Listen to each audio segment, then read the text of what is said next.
হাওয়া অফিস। জলবায়ু পরিবর্তনের বড় ভুক্তভোগী বাংলাদেশ, আর একের পর এক প্রাকৃতিক দুর্যোগ এ মাত্রাকে বাড়িয়ে দিচ্ছে কয়েক গুণ। সিডর, আইলা, আমফানের পর এবার বাংলাদেশ উপকূলে আঘাত হানতে যাচ্ছে ঘূর্ণিঝড় রেমাল।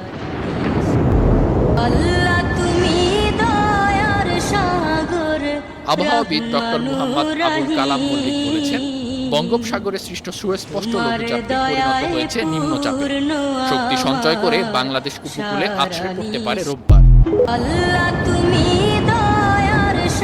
অন্যদিকে ভারতীয় আবহাওয়া অধিদপ্তর বলছে, ২৬ মে ঘূর্ণিঝড়টির অগ্রভাগ বাংলাদেশ উপকূলে আছড়ে পড়বে। ঘূর্ণিঝড় রেমালের গতিবেগ ঘন্টায় থাকবে ১২০ কিলোমিটার।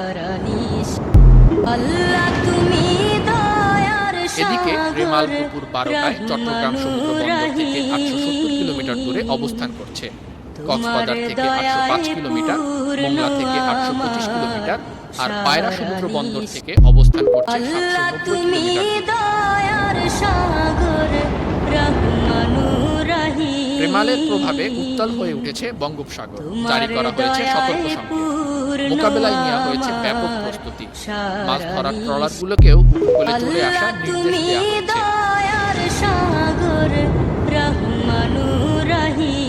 রেমালের ভয়াবহ হুমকি মোকাবিলায় জেলায় জেলায় প্রশাসন নিয়েছে ব্যাপক প্রস্তুতি।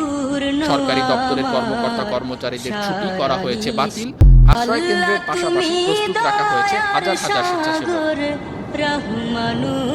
News desk ৫২ TV.